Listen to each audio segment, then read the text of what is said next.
Kita kebanyakan melihat Bahlil versi AI loh. Iya, dibanding Bahlil beneran ya. Lo nggak perlu merendahkan Dino Patijalal gitu. Lo tuh punya kapasitas lo sendiri. Ya, buktinya lo bisa ada di sini kan berarti kan lo ada kapasitas kan. Lo dipercaya lo. Gitu maksud kita ya. Gitu nggak sih maksud kita? Iya. Kita langsung yang kedua aja. Oke, siap. Apa kabar, Mar? Sakit. Sakit melihat negara ini. Dia emang sih info aneh. Emang nggak habis-habis. Iya. Tapi ada 3 hal aneh ya. Ya. Yang hari ini kita mau bahas, guys. Yang pertama nih, ini seru nih. Jadi kan kemarin presiden tuh kunjungan ke luar negeri untuk kesekian kalinya dalam tahun ini. Betul. Terus direspon lah sama Pak Dino Patijalal. Dubes kan, dia pernah jadi dubes, pernah jadi Wamenlu juga. Betul. Direspon tentang bagaimana kunjungan-kunjungan ini dan segala macam, substansinya dan segala macam. Habis itu direspon sama Seskap yang selalu ikut memang. Sama Bang Teddy ya. Iya. Bang Tiu. Bang Tiu. Ngomong-ngomong Tiu ya. Iya. Kemarin rame tuh, kurban tuh. Iya, Pak. Saya makanya ketawa gara-gara itu. Ada yang ngasih sapi ke Amin Rais. Bukan ke Amin Rais, ke masjid yang dekat rumahnya Amin Rais. Dengan nama Tiu, ya kan. Tiu kan nggak mungkin Tono, ya kan nggak mungkin kan. T-nya nggak mungkin Tono, ya kan. Jadi Thomas ya kan. Kocak sih itu Thomas Kurban itu. Ya itu sekilas janggal ya. Tentang tentang seks cup.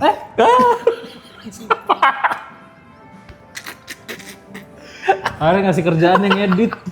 Udah tahu editor nggak dihitung jasanya, gimana sih? Ngerti itu kok main edit emang suci. Wah, masuk dia ke urip. Ya, intinya dibales lah, direspon sama Seskap, alasan dan segala macam, ada counter argumen yang sebenarnya menjadi perhatian itu adalah bagaimana beliau itu memandang Pak Dino Patijalal itu kayaknya agak di downgrade agak di rendahkan. Iya, dengan nyebut 3 bulan jadi Wamenlu dan dianggap bahwa ya dengan kayak gitu kayak seolah-olah nggak kompeten gitu ngomong gitu. Yang seru adalah tiba-tiba Anies step in. Oke. Mas Anies terlalu nganggur, Mas. Iya. Dia membahas tentang sosok Pak Dino Patijalal semenjak saya lihat tweetnya. Di Jogja tweet kan itu? Di UGM ya. Beliau orang yang seperti apa dan segala macam. Intinya dan punchline adalah dengan track record itu, pengalaman dan pendidikan dan segala macam, beliau tuh pejabat dan diplomat yang kompeten, bukan karbit. Ada kata gitu ya? Ada. Wah, gila sih itu panas. Habis itu seru. Jadi kalau kalian nonton isi balasannya Teddy itu videonya itu terlalu banyak kejanggalan yang bisa dibahas, tapi mungkin dibahas lain kali atau dibahas oleh orang lain banyak begitu. Mungkin gue tap in di situ ya. Kalau menurut gue, tiap dari rezim itu dia punya metanya. Kalau anak e-sport tuh punya patch yang lagi rame apa gitu kan. Betul. Sama kayak kalau di sepak bola ya Barcelona bakal main taktik apa nih ya? Taktik apa yang works? Yang works, strong point lo apa dan seterusnya. Dan menurut gue memang pemerintah sekarang itu memang PR, terus digital marketing, branding, terus manuver-manuver yang sifatnya tuh kreatif itu memang bukan strong point-nya. Kalau menurut gue ya. Sehingga memang ada banyak banget gitu ya yang harus diklarifikasi oleh pemerintah gitu, terlepas daripada itu barang memang beneran jelek banget gitu ya, atau memang sebenarnya bagus tapi lu nggak bisa jelasin. Salah komunikasi aja. Iya gitu, dan itu terjadinya berulang Pak. Misalnya contoh jubir ya nih ya, ini jubir loh ngomong dikirimin babi, terus Tempo kan kepala babi, dia jawabnya kayak ya dimasak aja gitu kan. Waduh, gitu kan maksud gue. Kan nggak gitu respon. Maksud gue segitu tingginya kah pressure di atas gitu ya, atau segitu nggak aware-nya kah sama PR dan manajemen narasi gitu ya. Nah ini beda banget sama eranya Jokowi ya, di mana dia perception engineering Pak levelnya ya. Mereka memang create tuh ininya, persepsinya gimana mau. Iya, coba lo bayangin ya, lo bayangin sekali gitu dalam diri lo. Kalau waktu itu Jokowi nggak majuin Gibran, lo nyampe hari ini juga masih hidup Jokowi gitu maksud gue. Lo nggak milih hidup sehat gitu. Tadi ngomong yang lo bilang ya tentang mungkin ada satu yang sebenarnya bagus tapi nggak dikomunikasikan dengan baik. Ya. Ini ada contohnya langsung Pak. Apa tuh? Kebijakan yang dibilang Prabowo soal pajak UMKM 22%. Oke. Itu tuh kan unpopuler banget ya. Ya. Entah ya ada narasi yang membuat itu soal itu jelek. Itu jelek. Tapi justru itu banyak didukung Pak. Oke, kenapa tuh? Oleh orang-orang yang kompeten di bidang pajak ya dan ekonom. Karena itu sebenarnya buat mengincar orang-orang yang mengakali perusahaannya sebagai UMKM padahal dia harusnya udah bayar pajak yang benar. Dan itu hitungannya ini loh. Jadi kalau dulu kan itu 5% dari bruto kan. Ya. Dari pendapatan kotor. Nah, 22% ini dari pendapatan bersih. Oh. Yang kena pajak. Jadi bisa lebih kecil lagi sebenarnya. Iya. Tapi untuk pemain kayak pemain besar, jadi nggak worth it ngejar ke sana. Oke, keren. Jadi sih. ini bagus sebenarnya. Iya. Nah ini kurang dikomunikasikan, kurang diamplifikasi infonya. Nah, bener, gue sepakat itu. Ya sebenarnya ya itu masalahnya. Jadi kayak abis ngelempar, udah tinggal. Yes. Nah ini benar. Nah ini gue sepakat ya. Ada banyak sebenarnya hal-hal yang secara substansi baik gitu ya, tapi tidak terkomunikasikan. Nah, tapi juga banyak nih hal yang buruk gitu ya. Ya, tapi kemudian digorengnya agak keren nih sama kubu-kubu yang memang metanya metang goreng gitu. Metang goreng. Itu yang menurut gua kayak ini contoh ya. Gua sama kayak Panji Pragiwaksono gitu teman-teman ya, yang tidak pernah tidak pernah menganggap substansi MBG itu jelek. Gue juga sama. Gue menganggap substansi MBG bagus, tapi betapa banyak kekonyolan dalam eksekusinya. Yang mana itu digoreng sama orang-orang yang metanya metang goreng, Pak. Udah gitu di internal juga selalu Wadidau ngasih tambahan-tambahan patch-nya. Yang baru tau gak? Apa tuh? Ada Dadan bilang ini, kan dia lagi haji nih. Iya. Dia tiba-tiba gimana kalau sekolah anak Indonesia di Arab kita kasih MBG juga.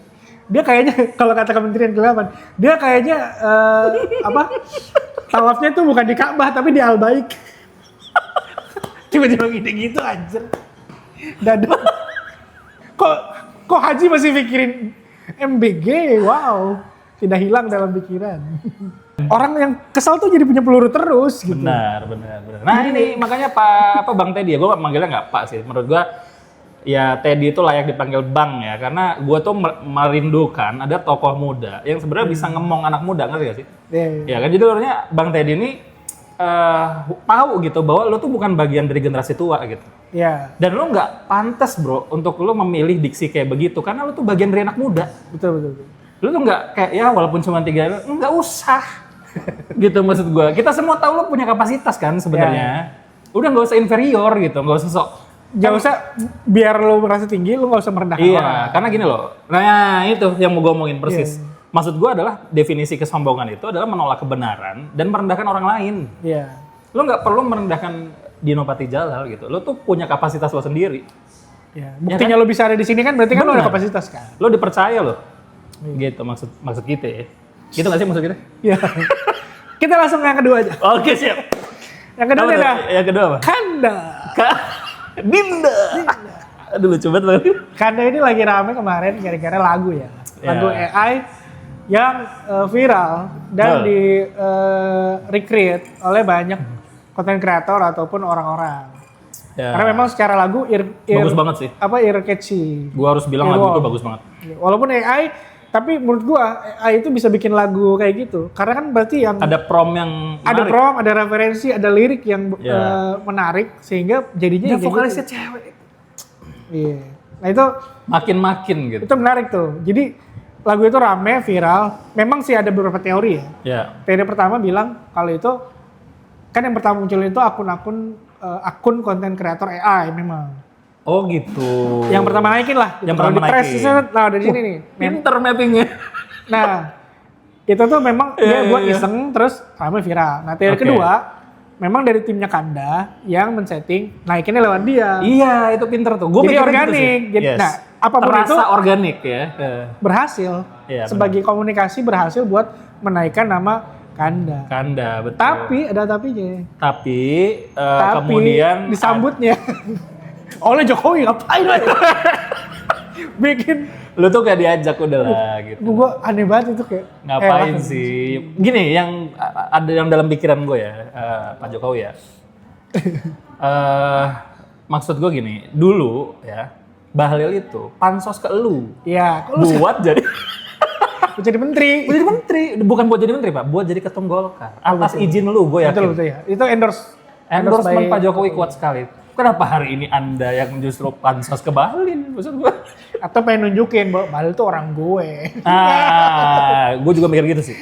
Ada pesan-pesan tersirat. Ya, kenapa gue mikir seperti itu? Karena kan kelihatan ya, maksudnya ada kode-kode, ada semiotika ya kan, yang terjadi di rapat paripurna DPR ketika Prabowo ngasih sambutan dan berterima kasih kepada Megawati. PDIP Megawati. Habis itu ada kayak Dasko juga kan ya, ngomong kayak jangan teriak hidup Jokowi Pak gitu. Tapi ngomongnya ke Puan gitu kan, yang itu kan kok ini banget lah ya, indah lah secara engineering itu gue seneng liatnya. Nah tiba-tiba ya Pak Jokowi pansos ke Bahlil, mungkin itu peta apa ya kayak lo bilang ya, nunjukin ya kalau Bahlil tuh orang gua gitu. Sama itu tiba-tiba Angkatan Muda Partai Golkar Jakarta Nah itu tiba-tiba salah ya. bikin challenge lah, ngapain? Angkatan Muda Partai Golkar Anda blunder ya.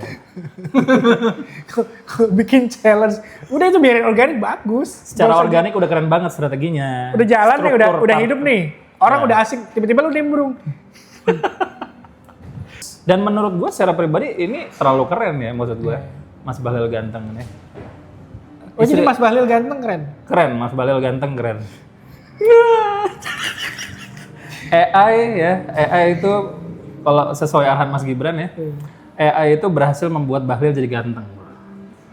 Jadi kita kebanyakan ngeliat Bahlil versi AI loh. Iya bener. Dibanding Bahlil beneran ya. Karena banyak banget meme-nya dia Pak. Maksudnya ketawanya nyebelin banget. Mau gimana pun ya, AI itu memperbagus orang loh. Gigi lah minimal. Gigi ya, kelihatan gigi itu pasti ya. kalau AI itu pasti dibagusin giginya. Wah gila sih. Lu lihat deh, meme-meme Bahlil yang video yang manapun. Giginya bagus-bagus ya? Giginya dibagusin. Aslinya kan, mohon maaf ya. Iya. Memang seperti koalisi, berantakan. Ya itulah, jadi sisi ininya AI ya, jadi ternyata bisa mengupgrade dan menaikkan Bahlil.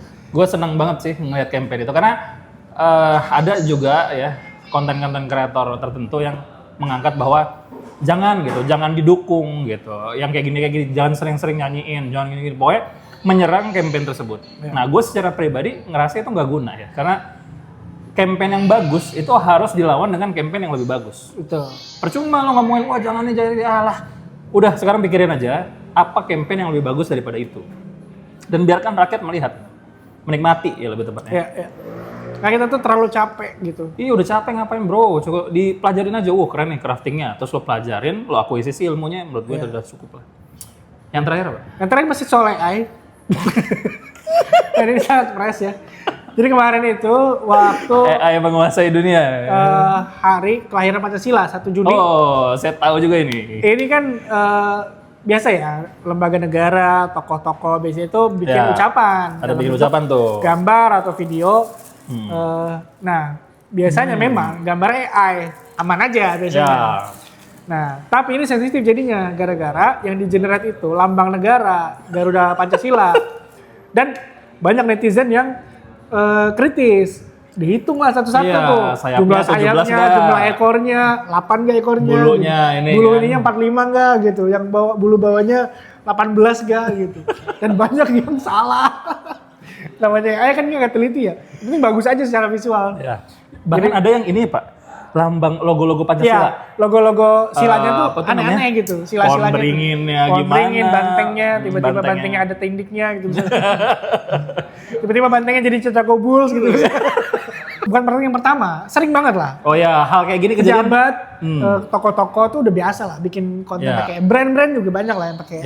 Masalahnya nih, jadi sensitif gara-gara ini tuh menyangkut lambang negara dan ada UU-nya. Betul. Ada UU-nya loh, ini masalahnya loh. Dan masalahnya itu yang ngepost adalah lembaga-lembaga negara kan. Yang salah satu yang akhirnya paling di call out awal-awal itu BRIN. Jadi kayak badan riset kok nggak riset. Wah. Oh sama ini Pak, akunnya Wapres. Akun Wapres, apa sekretaris Wapres. Sekretariat Wapres itu kan karena dia kan yang selalu menggaung-gaungkan AI tapi kejebak sendiri gitu. Gue langsung ngecek ini Pak, Jokowi kan selalu pakai ini kan. Dia cakep tuh yang bener promnya Jokowi bener Pak. Ininya 17, bawahnya 8, atasnya 18 apa berapa sih? Emang kalau yang setup gini Jokowi bagus.